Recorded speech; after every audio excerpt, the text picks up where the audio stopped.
Voltamos. Tudo bem. Então, vamos lá, Lusa. Falando agora de preparo de dieta caseira, né? Uma coisa que a gente sempre tem que avisar é que a pessoa que está disposta a fazer uma dieta caseira, ela tem que estar ciente que ela precisa de uma balança de cozinha e os alimentos, eles devem ser pesados depois de cozidos, né? A menos que tenha algum ingrediente, sei lá, uma cenoura crua, alguma coisa assim. Mas todos os ingredientes, eles devem ser pesados depois de cozidos. Então, por isso, não dá para fazer aquela famosa panelada da avó, que você vai colocando arroz, a carne, os legumes e mexe tudo sem pesar, porque ele não vai ter a precisão que precisa na receita, né? Lógico que com o tempo você vai aprendendo a quantidade que vai, né, de cada ingrediente, mas é importante sempre pesar para manter a receita exatamente como ela foi prescrita. E aí, aproveitando isso, falando disso, eu queria que você comentasse, Aulo, sobre a questão de o que acontece muitas vezes quando o proprietário pega essa receita, que vai ter lá a quantidade de carne, carboidrato, enfim, legumes e óleo, e o que acontece, inclusive, com um trabalho sobre isso. Acho que vale comentar. A receita, a alimentação caseira tem várias etapas, várias fases muito importantes. Começa lá no animal e o que ele apresenta para que eu saiba qual o perfil de nutrientes que eu quero para ele, né, Lu?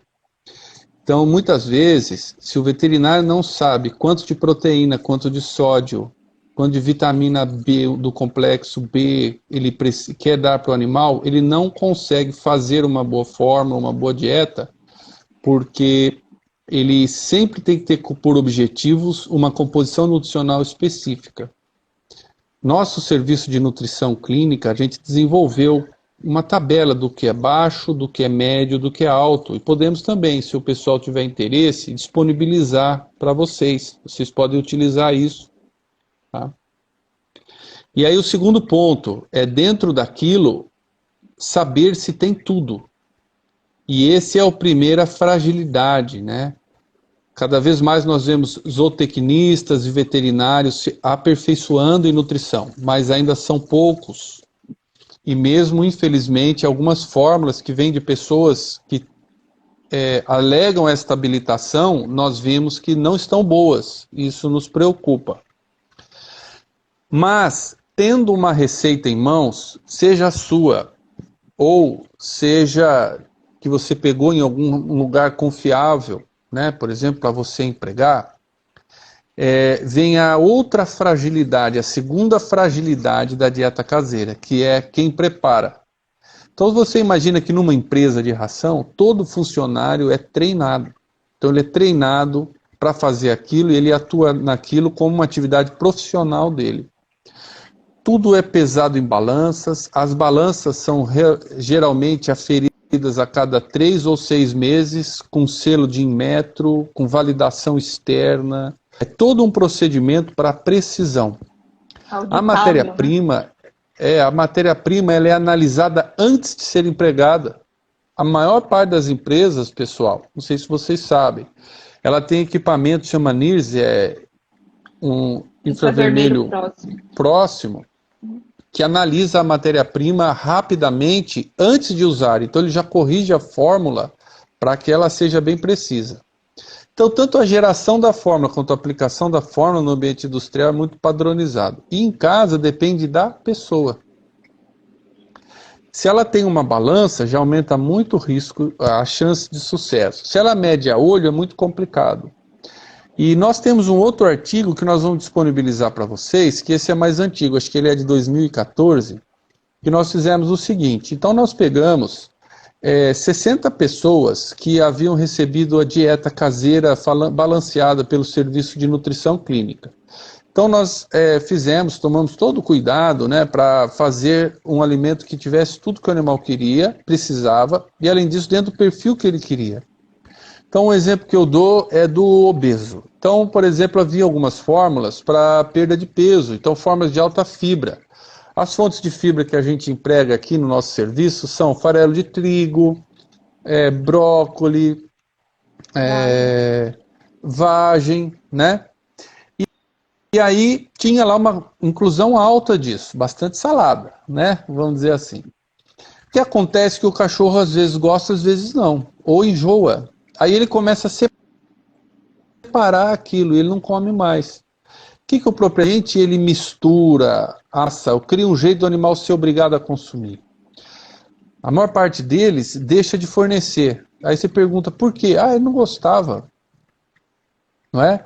Então você tinha uma pretensão nutricional, ela no papel ela era adequada, mas na prática não. E destes 60 proprietários, né, 59 responderam o questionário para nós, e 50% deles admitiram que haviam mudado as proporções. Metade, em 6 meses, já não era mais a mesma dieta, ele tinha mudado. Então ele mudava porque o animal não queria, porque ele tinha a impressão que era muito, ou porque ele achava que era pouco, né? Outras coisas, metade deles, 50%, removeu o sal da ração. O sódio é um mito, né? A gente humaniza o cão, acha que eles têm problema com sódio, mas eles não têm. Carnívoro não tem hipertensão por excesso de sódio, pessoal. Tem muitos artigos, isso foi objeto de estudo recente, né? Tem estudos que duraram 2 anos com gatos, idosos e com grau 1 de doença renal, deram ração de alto sódio por 1 ano, não altera as coisas, não dá hipertensão, não altera as características, então a gente não pode achar que cão e gato é uma gente pequena. Se fosse assim, não leva no veterinário, leva no nutricionista humano. Por que vai no veterinário? Não, no veterinário, no zootecnista, desculpa, o zootecnista tem um papel muito importante também, mas a gente tem que entender o paciente nosso caso, é um cão, é um gato, ele não tem problema com sódio, mas as pessoas acham que tem, então tiram sódio. E a maior parte das dietas caseiras, se não tem sódio, elas levam a deficiência de sódio. Inclusive, eu tenho colegas na área de endócrino que encontraram problemas nisso, e tiveram que suplementar, e os animais estavam bem alterados, né? E o outro é tirar o óleo. Então, o óleo é uma fonte de energia importante. O óleo de soja, o óleo de cozinha, é um óleo excelente para o animal. Ele tem 51, 55% de ácido linoleico, que é o ácido graxo que dá a qualidade da pele. Não é óleo de peixe, é o ácido linoleico, que é metade o óleo de soja, metade dele é esse ácido linoleico. E o cão, ele precisa de 1,5% disso. Veja como é alto, né? Então ele tem uma necessidade alta desse ácido graxo. E as pessoas troca o óleo de soja por óleo de oliva. O óleo de oliva, pessoal, não é legal. Ele não tem esses ácidos graxos essenciais. Na dieta mediterrânea, o óleo de oliva entra como função de antioxidantes, é uma outra abordagem. Para cães e gatos, se você faz uma dieta com óleo de oliva, pode ser que você induza neles uma deficiência de ácidos graxos essenciais, porque esse óleo não tem. Então nem você tem que, no coco, máximo, né? mesclar. Que tá super O na óleo moda. de coco é um outro mito, né? O óleo de coco, pessoal, o que ele mais tem é ácido láurico. E esse ácido graxo não tem nenhum efeito metabólico. Então as pessoas confundem as dietas de ácido graxo de cadeia média, né, que tem algum uso comprovadamente para epilepsia em cães, mas talvez haja também outros usos. Elas são feitas com ácidos graxos purificados, cáprico e caprílico. Para a gente dar na base de óleo de coco, seriam litros, né? Não tem viabilidade prática. Tá? Então, por um pouquinho de óleo de coco, a gente tem que pensar na dose, né? Mas voltando aqui, então a gente percebeu, pessoal, que tem muitos proprietários que são incapazes de fazer dietas caseiras. E eu acho que é uma responsabilidade nossa detectá-los também.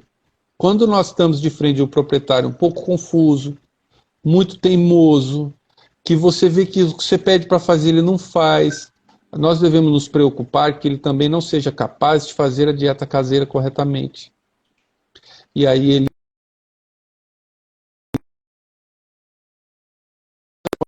não vê melhora, mas você não sabe, poxa, será que ele está comendo o nutriente que eu queria?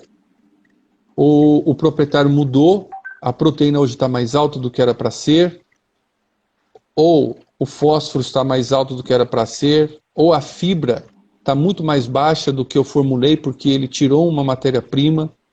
Então, eu sou um pouco perfeccionista, detalhista, isso me causa muito incômodo, sabe? Quando o animal está num alimento caseiro, a gente tem que estar sempre checando, né? E a maior parte deles, né, nesse nosso estudo, falavam assim, como que você mede a quantidade? Eles falavam, eu sei. Então ele tem um olho, o olho dele não é igual ao meu, o olho dele veio com uma balança junto, sabe? Que ele bate o olho, ele sabe, né? Então é difícil, né? E então nós temos que ajudar o proprietário, como falou a Luciana muito bem, a saber preparar o alimento e reconhecer a importância de cada item alimentar. E eu acho que é importante você entregar isso por escrito, porque as pessoas esquecem. Sim. Então você explicar, vai tanto disso para isso, vai tanto disso, a importância é isso.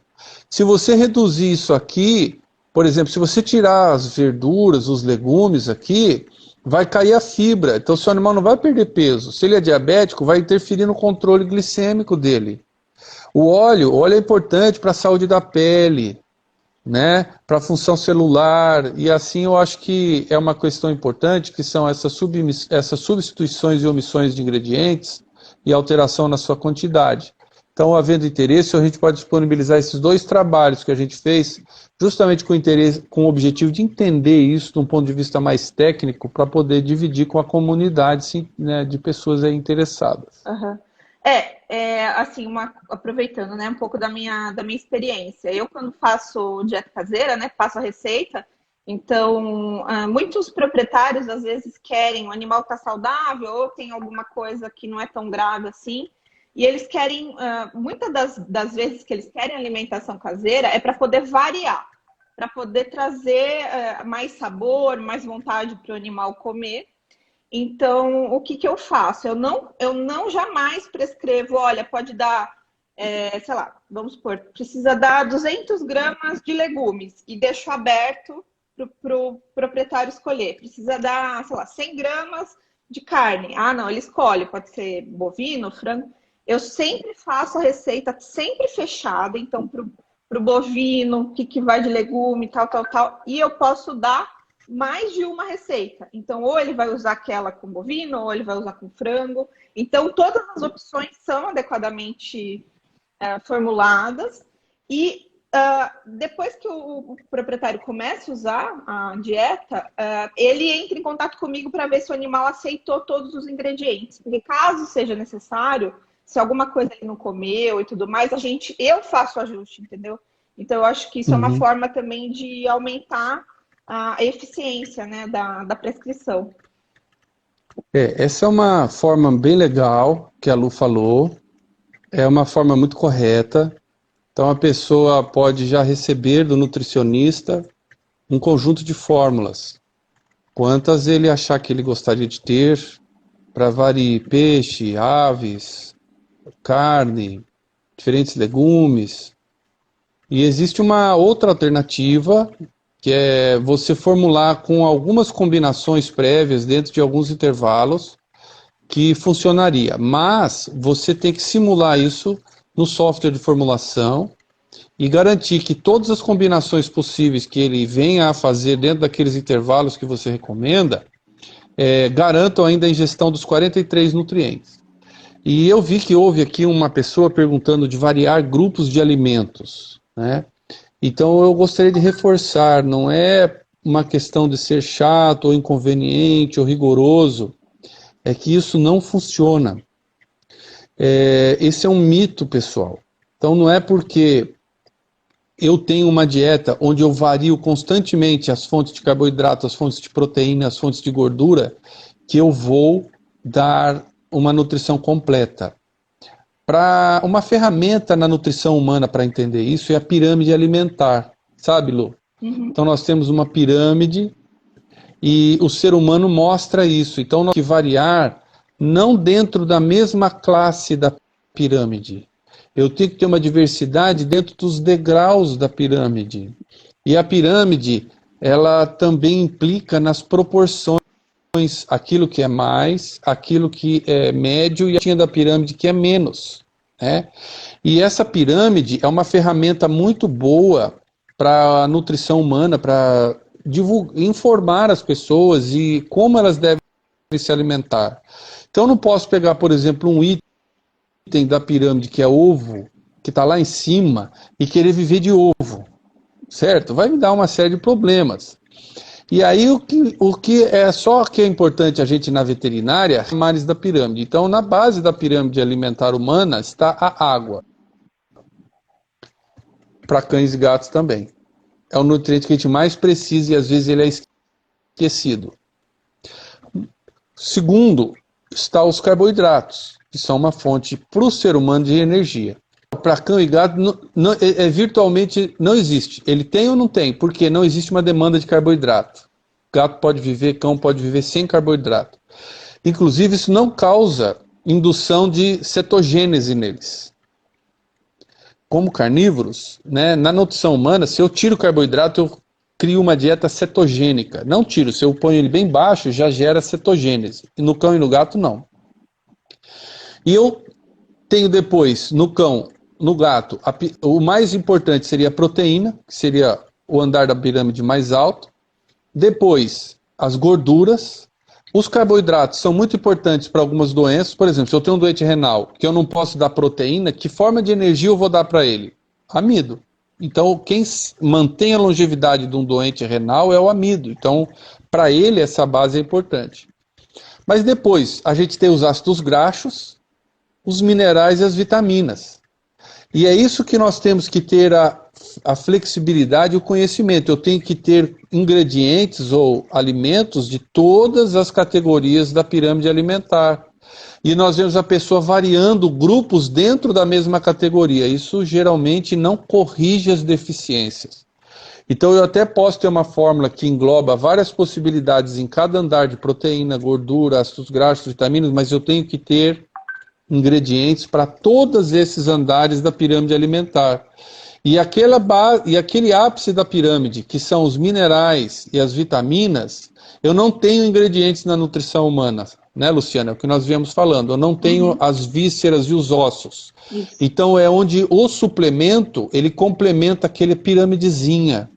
Inclusive, para aquele proprietário que gosta muito e quer muito variar, aí o suplemento se torna crítico, porque ele tem que ter um suplemento que garante que nessas variações todas não vai faltar alguma coisa. Mas fica esse conceito. Quando eu vario muito dentro do mesmo extrato da pirâmide, não muda nada. Se eu ficar variando dentro da fonte de gordura ou dentro da fonte de vegetais, não vai resolver. Uhum. Legal, Aulus. E uma coisa que também às vezes as pessoas perguntam é quando a gente vai introduzir, né, uma dieta caseira, o animal está comendo uma ração ou comia uma dieta caseira sem ser suplementada, né? Então não estava adequadamente balanceada e a pessoa resolve, né, consulta um nutrólogo, resolve fazer uma dieta com suplementação.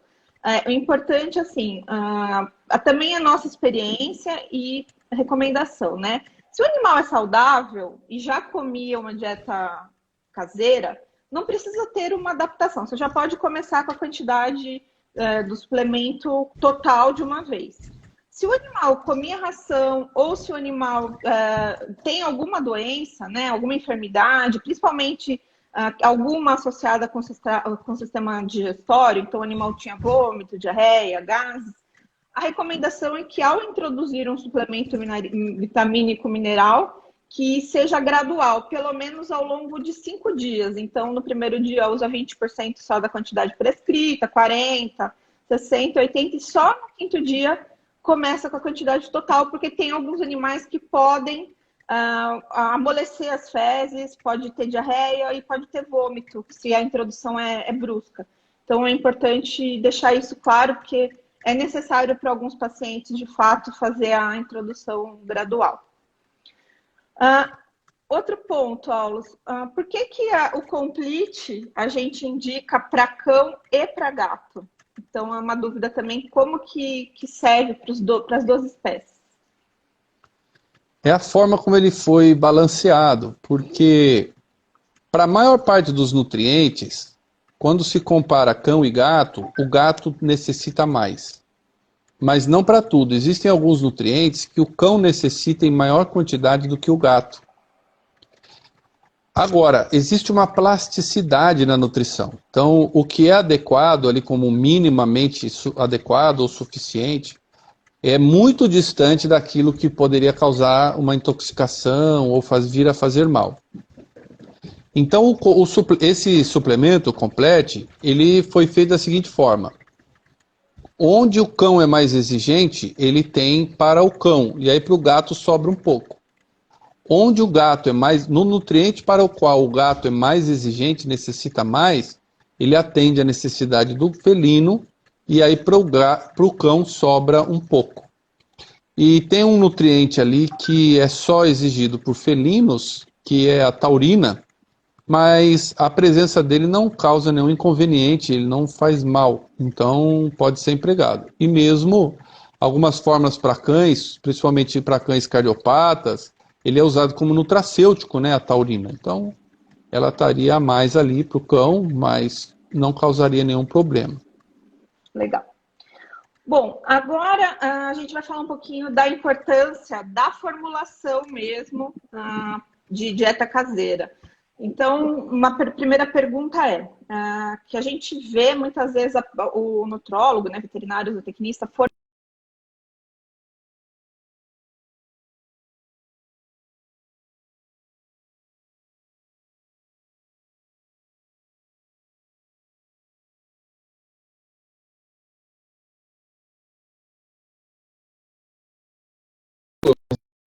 Estou em...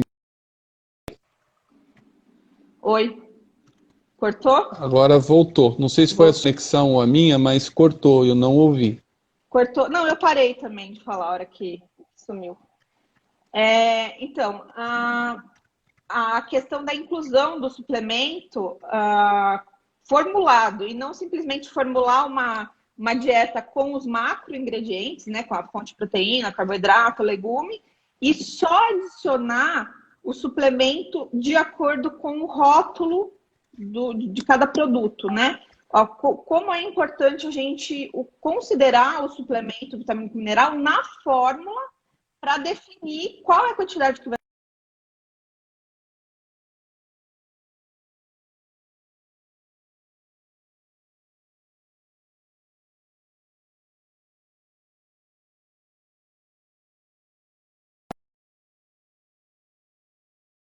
Pessoal, escrevam. Voltou. Não sei se é a minha conexão ou é de vocês, eu peço desculpas, tá? Mas aparentemente aqui o que eu estou vendo, minha conexão tá ok. É a minha? Então, o que acontece? O suplemento, o fabricante, quando ele faz uma indicação de rótulo, pela a própria exigência da legislação em vigor, todo alimento ou suplemento, você tem que ter uma indicação de quantidade. Mas é importante que vocês considerem que aquela é uma sugestão e ele é totalmente dependente da fórmula. É lógico que quanto melhor formulado é o meu suplemento, eu vou poder usá-lo no maior número possível de formulações e ele vai funcionar de uma forma adequada.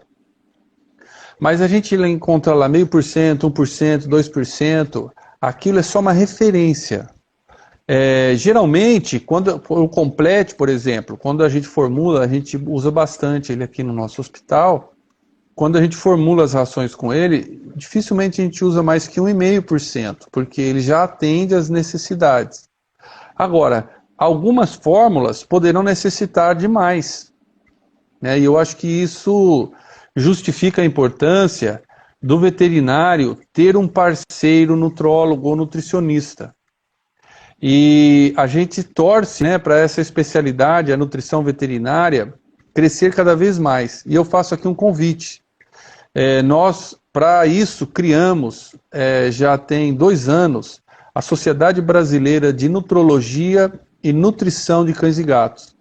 é uma sociedade vinculada ao Colégio Brasileiro de Nutrição Animal. Então, quem quiser, né, pode entrar no site do CBNA, Colégio Brasileiro de Nutrição Animal, e lá dentro nós sediamos a Sociedade Brasileira de Nutrologia e Nutrição de Cães e Gatos, que tem como missão fazer essa nutrição individual e fomentar, né, que cada vez mais tenhamos veterinários, zootecnistas habilitados a formular. E aí esses profissionais não vão se basear no rótulo e colocar aquela quantidade, mas sim ver o perfil da dieta e encontrar a melhor inclusão, de preferência a menor possível, que faça o atendimento das necessidades dos animais e com um mínimo de produto utilizado, né? É lógico que quando a gente não sabe isso, você acaba fazendo o que está escrito lá. Mas aquilo é só um guia. É muito importante a gente ter isso em mente. Sim. Uma coisa também que é importante ressaltar é que nem todos os suplementos que a gente vê no mercado usam sódio e potássio. Então, sódio você acabou já falando um pouquinho, mas qual que é a importância de já vir o sódio e o potássio no suplemento? Potássio, ele não é suficiente em quase nenhuma fórmula. Os alimentos que nós comemos, né, que fazem parte da dieta do ser humano, não tem aquele mínimo de potássio que é necessário para cães e gatos. E nós tínhamos que usar nas nossas fórmulas lá atrás cloreto de potássio, sal light, alguns recursos aí práticos para suplementar isso. E se vocês digitarem na internet, Potassium Deficiency Cats, principalmente, você vai encontrar vários artigos, né? Então, a hipocalemia, ela leva a uma fraqueza muscular, alterações cardíacas, uma postura que se chama ventroflexão da cabeça, porque o animal não tem força para levantar o pescoço, né? E uma série de anomalias, perda de peso. Então, ele é um nutriente importante. E junto com o sódio, que é outro eletrólito fundamental, a dieta caseira não tem. E você sabe, Luke, tem vários mitos em relação ao sódio, né? Um é esse que eu já falei, que o sódio faz mal em excesso, né? É lógico, se tiver muito sódio, coisa de porcentagens de sal, o animal vai recusar aquela dieta. E quando você estuda o que causa deficiência, o excesso de sódio, o que tem comprovado é uma deficiência de potássio, pelo antagonismo entre os eletrólitos. Ou aversão alimentar, o animal recusa, que está salgado. A gente é assim também, a gente come uma coisa muito salgada, é até bom, mas daqui a pouco a gente começa a comer, o nosso corpo já fala, olha, para, que não está bom. Mas não dá hipertensão, alteração cardíaca, não dá nada. E um outro mito que eu sempre gosto de comentar, é que gato não sente gosto de sal. As pessoas, né, acham que sal é um palatabilizante. Para o ser humano é um palatabilizante excelente. E para todo herbívoro, bovino, né, vaca, vai até o coxo lamber sal. Se a gente for na natureza e jogar um saco de sal, ficar olhando, daqui a pouco vai parecer viadinho, porque os herbívoros, eles são carentes de sal, eles gostam de sal. Mas o carnívoro não. Por quê? Quando um gato quer comer, o que ele faz? Vai lá e mata alguma coisa e come. O gato não vai lamber barranco para pegar sal, não vai comer um vegetal rico em sal, como faz uma vaca. E o gosto pelo sal, como ele também não tem o gosto pelo açúcar. Ah, mas meu gato adora bolo. Ele gosta por causa da gordura, outras coisas, das proteínas, mas ele não tem... isso a biologia molecular mostrou, ele não tem a papila gustativa dele, não detecta esses sabores, né?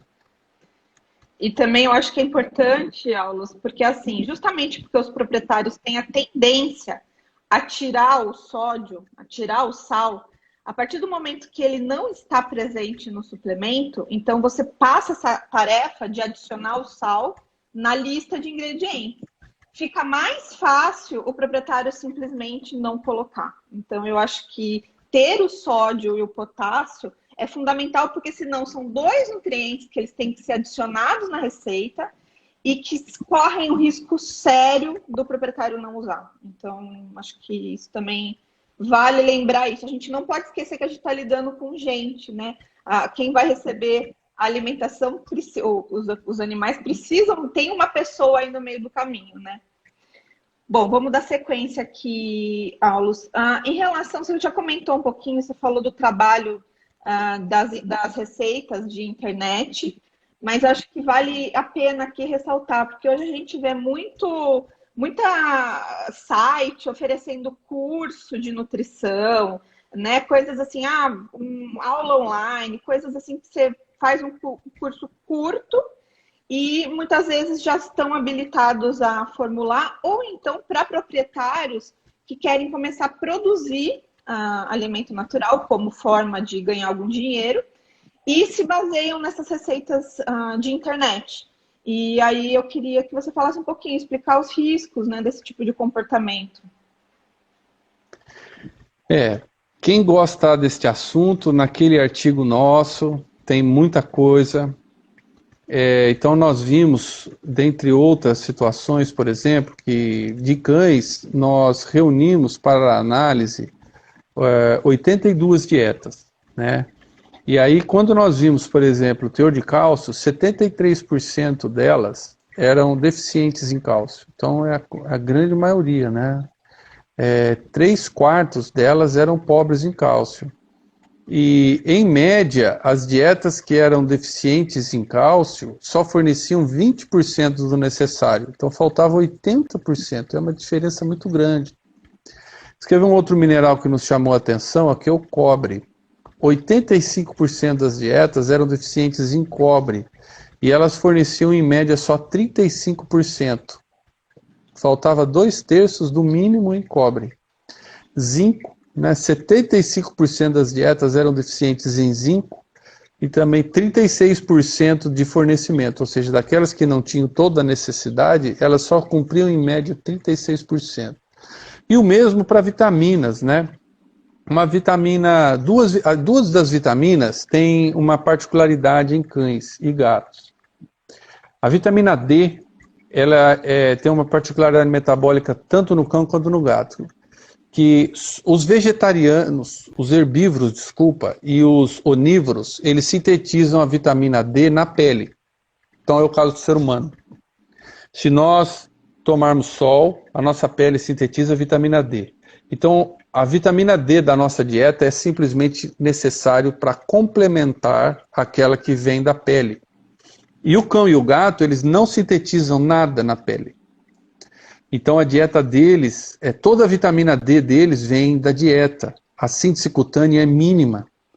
Então não adianta você deixar seu cão tomar sol, levar para dar uma volta, que ele não vai ter acesso à vitamina D.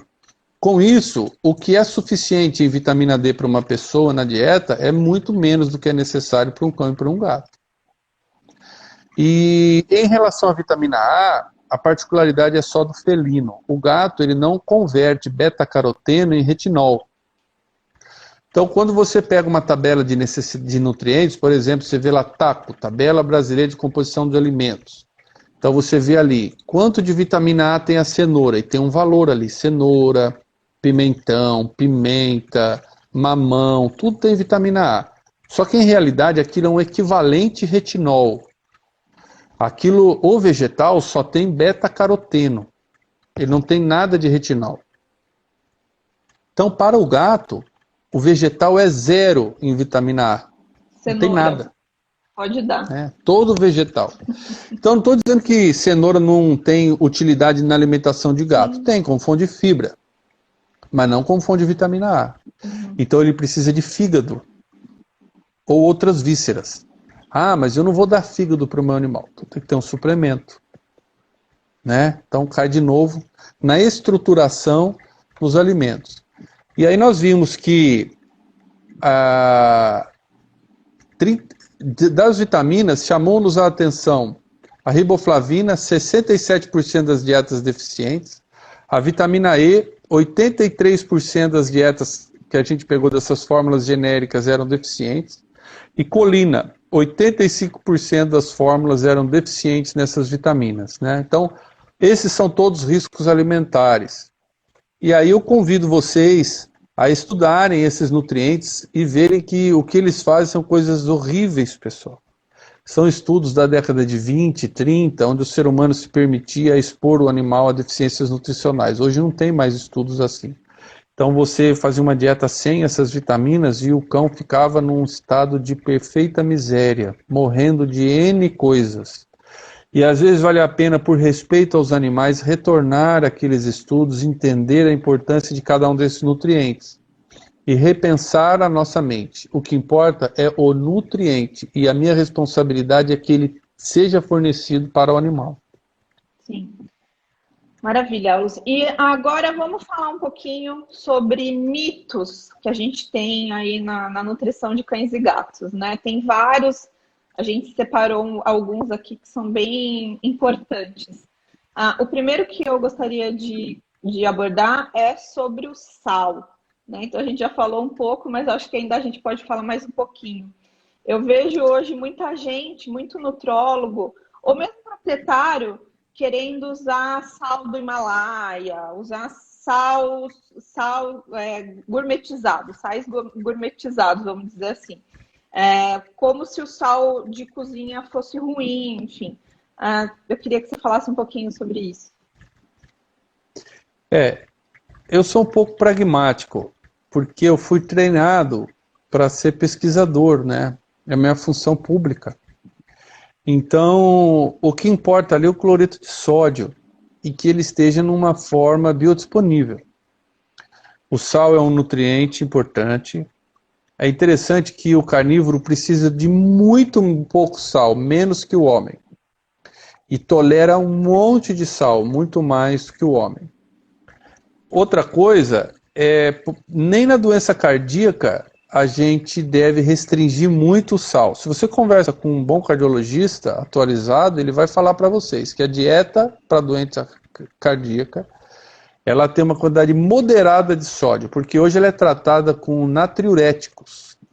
E esses natriuréticos fazem com que você tenha que repor esse sódio, senão você desenvolve no animal uma hiponatremia, que é bastante grave para ele. E o sal muito baixo pode superativar o sistema renina-angiotensina-aldosterona, né, e levando a quadros de edema com hipervolemia com hiponatremia. Então a gente vê assim, o que o cão precisa de sódio é em torno de 30 miligramas por cada 100 quilocalorias. É o que é recomendado pela FEDIAV. 19 miligramas por cada 100 quilocalorias. E numa dieta para doente cardíaco, quando ela é da classe 1A, 1B, você padroniza em 100. Na classe 2, 80. Eu sei que tem uma classificação nova aí para doença cardíaca, mas eu ainda não aprendi ela, tá? Então estou usando a antiga. E só na classe 3 que você vai abaixo de 50, mas 50 já é mais que o dobro que o mínimo, que é o 20, que é o adequado. Então, na verdade, não é deficiente, ela tem um sódio legal, só evitar o excesso, sabe? Então a gente tem que repensar nossas ideias, estudar, e é o que eu sempre digo, vamos, pessoal, ser científico. Convidamos todo mundo a vir para a nossa sociedade, Sociedade Brasileira de Nutrição e Nutrologia de Cães e Gatos. Nós criamos ela, estamos começando ela, queremos mais associados, porque nós queremos difundir tecnologias e aprender juntos. Todos temos experiências, na prática vocês estão adquirindo experiências muito valiosas e a gente quer que elas sejam somadas às nossas, né? Porque o nosso objetivo é a saúde e o bem-estar dos cães e um proprietário satisfeito. Mas primeiro a saúde e o bem-estar dos cães. Porque se eu priorizar o proprietário, às vezes eu faço coisas erradas para o animal, porque o proprietário não sabe o que é certo ou errado. Então ele não estaria nos consultando, né? Não, então, então resumindo, tipo, gente, não tem problema nenhum em usar sal comum, tá? É isso que a gente está querendo explicar, que não precisa ser um sal do Himalaia ou qualquer outro, tá? Um sal de cozinha é o suficiente para fornecer o cloro e o sódio que o animal precisa. Em relação à gordura, Aulo, você também já comentou alguma coisa que que também muitas vezes o proprietário tira da dieta, ou então está usando na forma de óleo de coco e de azeite de oliva e não acaba não fornecendo o que os animais realmente precisam. Você quer comentar mais alguma coisa disso? Olha, se a pessoa tem uma visão holística, quer alguma outra coisa, uma dieta do Mediterrâneo, ela tem benefícios dos antioxidantes presentes no azeite, mas o cão e o gato ele tem uma necessidade de ácidos graxos específicas, principalmente o cão. Então o gato até precisa menos de ácido linoleico, que é da família ômega 6. O cão precisa de muito, ele precisa de mais de 1,5% do que ele come. Cada 100 gramas do que ele come na matéria seca, 1,5 gramas tem que ser esse ácido linoleico. E óleo de soja é o cara campeão, óleo de girassol, para fornecer isso aí, né? Canola. Se ele atender essa exigência de ácido linoleico, de ácido linolênico, que é da família ômega 3, que muitas vezes está presente na linhaça, e aí ele quiser complementar com azeite de oliva, mas a perspectiva de benefício não é muito, é mínima. O óleo de coco já é um outro problema, porque o óleo de coco não só ele não tem ácido graxo essencial, como o óleo de coco comercial que a gente tem aí, que é o óleo de coco bruto, o ácido caprílico e cáprico nele é baixo. E o nutracêutico que faz o efeito que é levar a cetogênese aumentada, mas ela tem uso muito específico, hein, gente? É estudado mesmo, é na epilepsia e existe uma tentativa dela na disfunção cognitiva senil, tá? Mas existem outras aventuras no câncer e tal, mas com menos base de dados. Isso depende de muito ácido cáprico e caprílico. E os estudos que a gente lê, pega um artigo na internet, nossa, então a empresa tem ração no mercado da Nestlé com isso daí. Elas usam uma matéria-prima purificada, não é óleo de coco bruto. E se você fornecer muito esse óleo de coco bruto, você pode induzir uma deficiência desse ácido linoleico e ácido linolênico no animal. Então, tome cuidado. E lembrar que o gato e o cão, o filhote em crescimento, ele precisa de 2 ácidos graxos fundamentais, que é o eicosapentenoico e o docosahexenoico, que é o tal do EPA e DHA, que só estão presentes nas algas ou nos peixes marinhos específicos. E além do uso nutracêutico dele na modulação da inflamação, aqui eu estou falando do uso nutricional, ou seja, durante a gestação e o crescimento desses filhotes, desses animais, você não pode fazer uma dieta caseira que não tenha esses ácidos graxos. E a gente vê fórmula sem. Com certeza. E aí você tem vários estudos mostrando que o ácido docosahexenoico, ele é fundamental à estrutura da retina. Então você detecta alteração eletroretinográfica, acuidade visual comprometida, e ele é essencial à estrutura da baía de mielina, do neurônio, né, e da estrutura do encéfalo. E você mede isso num cachorro com uma menor treinabilidade, ou seja, a cognição deles fica comprometida. Então esses são nutrientes que a gente tem que garantir, né? Então, quando se pensa em em óleos, vamos hierarquizar em importância. Primeiro, eu tenho que ter os ácidos graxos essenciais que têm que estar nesses óleos. Linoleico, linolênico, eicosapentenoico, docosahexenoico e araquidônico para gato. Segundo, eu tenho que ter a quantidade de gordura que me forneça calorias que eu quero. Uma dieta de alta caloria, alta gordura. Uma dieta de baixa caloria, baixa gordura. Então eu vou pensar na caloria que eu pus. Em um uso muito específico, eu posso ter os ácidos graxos de cadeia média, cáprico e caprílico, para uma dieta cetogênica. Mas isso não é para cães de forma geral. Então eu não posso imaginar que haverá benefício num cão saudável numa situação dessa. Isso é o meu ponto de vista. Legal. Eu queria dar um oi aí pro pessoal, que tem um monte de gente assistindo, inclusive ex-orientados do Aulos também, a Manuela, a Márcia, a professora Márcia, uma galerinha aí. Dar oi para vocês que eu vi que vou vocês confessar para vocês que eu não tenho Instagram, é a primeira vez que eu estou usando isso aqui, então eu nem sei ver se tem alguém vendo aí, eu não sei. Bom, Aulos, e aí, ainda dentro da questão de mitos, tem a questão de mitos para nutrientes, né? Então a gente falou de mitos para ingredientes, tem a questão do mito para nutrientes. Então, alguns que a gente sabe aqui, que é o cálcio, a vitamina A, a vitamina D, você pode falar, dar uma pinceladinha pra gente, rápida?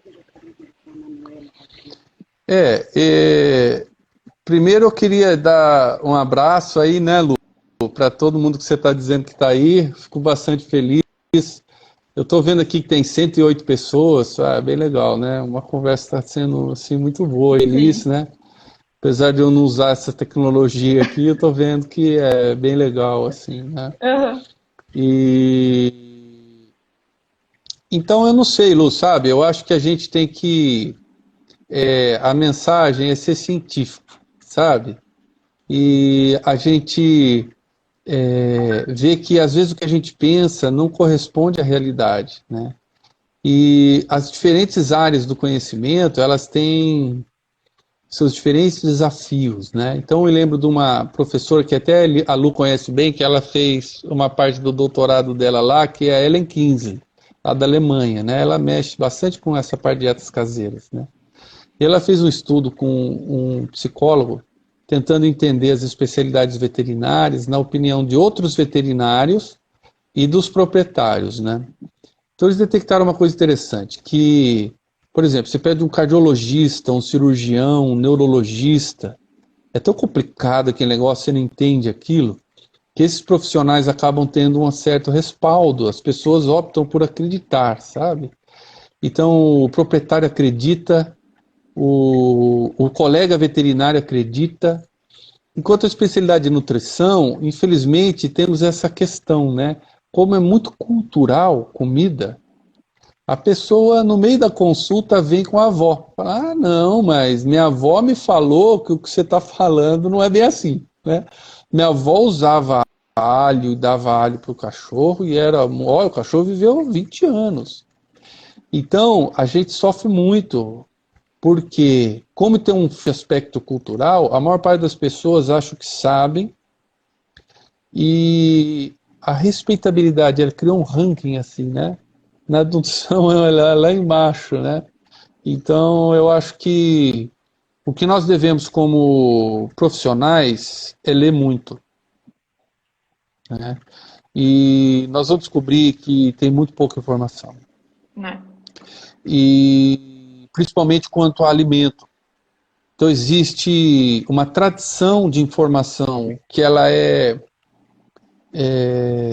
não estruturada na ciência convencional, que é uma ciência que surgiu na Europa no século XVIII, né?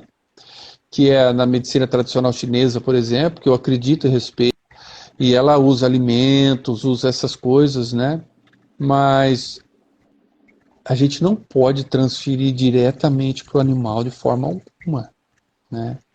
E a gente tem tido esses embates, né? Então essas pessoas, na busca pelo natural, tendem a ração e colocam, mesmo colegas veterinários, falam, não, ração dá câncer, ração mata, acaba com o rim.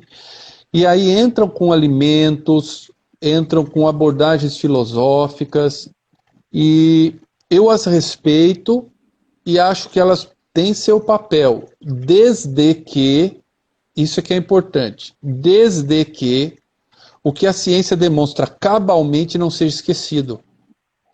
Então a gente vê, às vezes, a pessoa vai, por exemplo, um exemplo aqui, vai no acupunturista. Ótimo. Eu mesmo fiz acupuntura numa das minhas cachorras. Minha irmã faz acupuntura na cachorrinha dela quando precisa.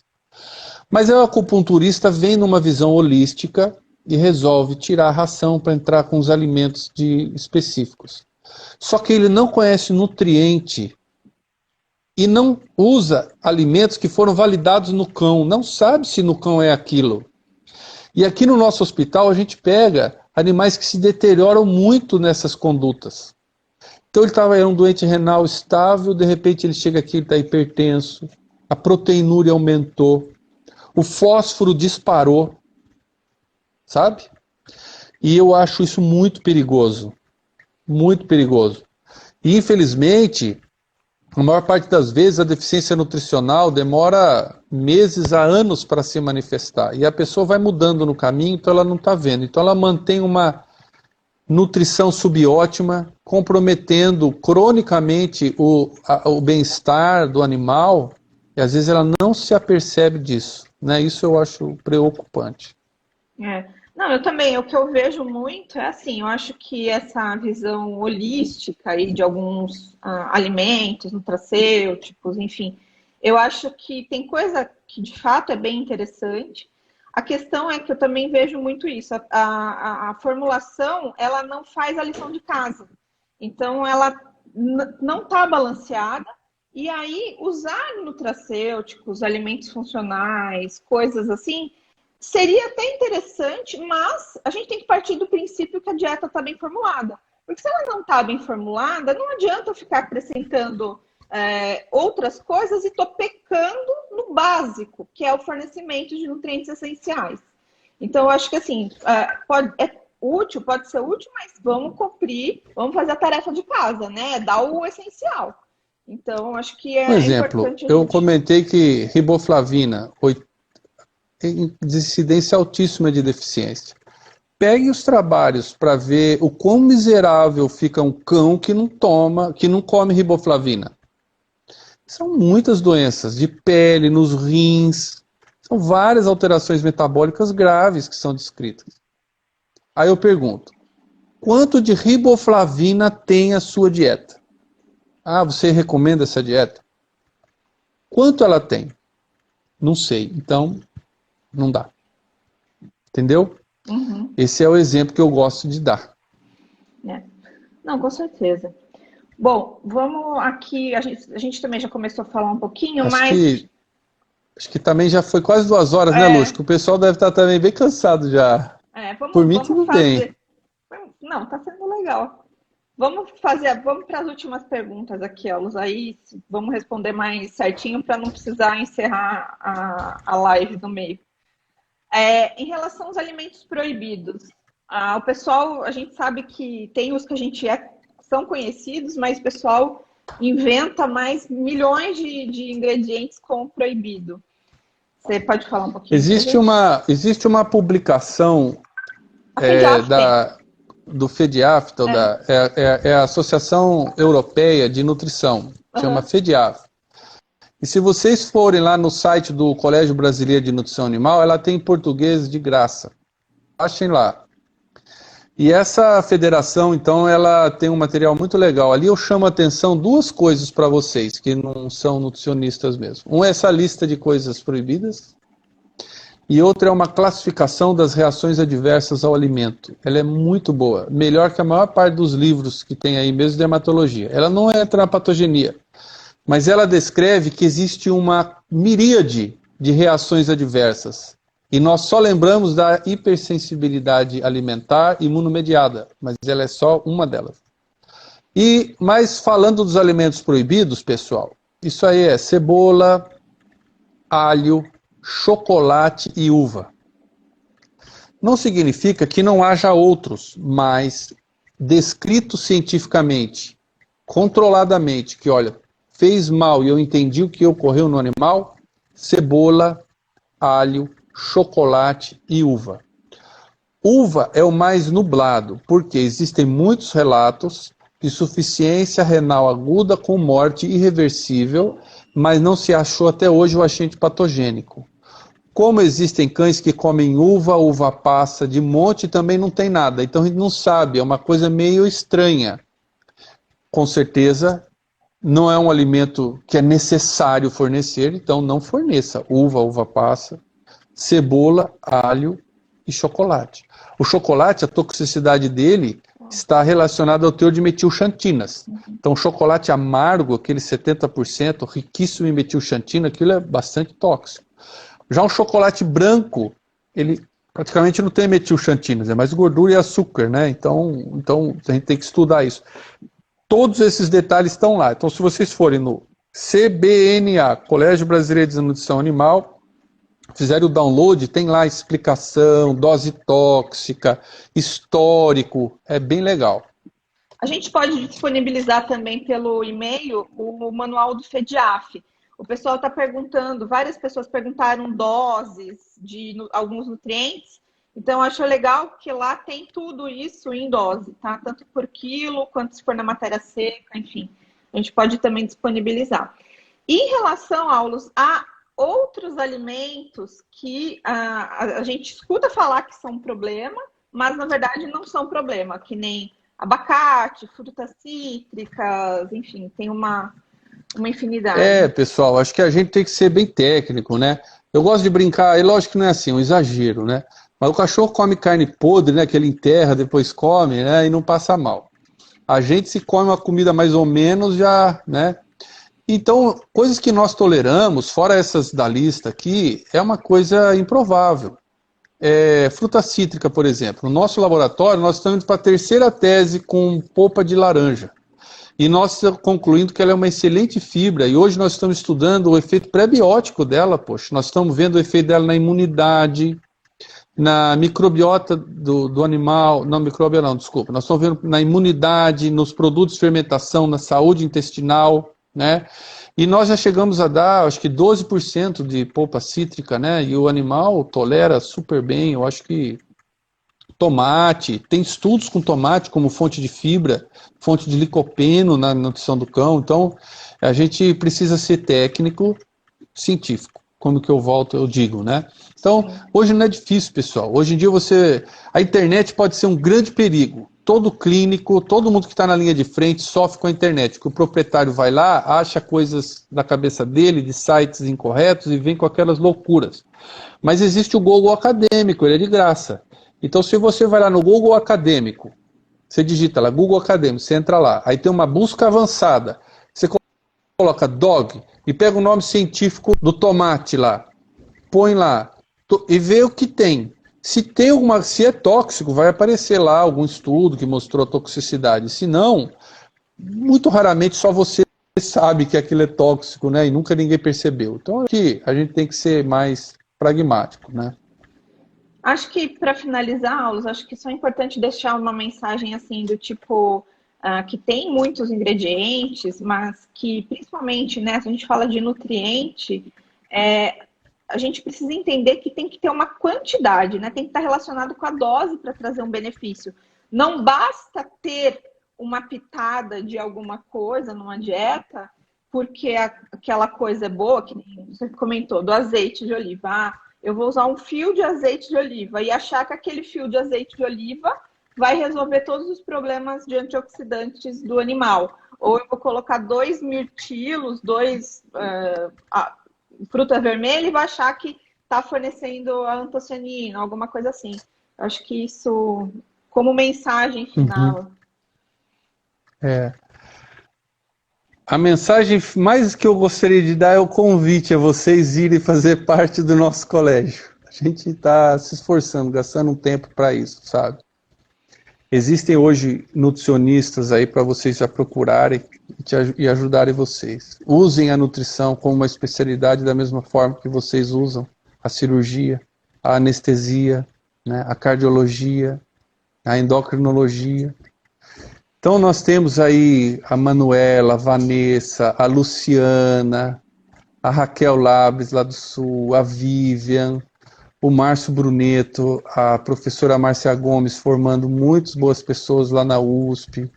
Aqui nós formamos um ano 2 residentes que ficam em treinamento 2 anos aqui com a gente, né?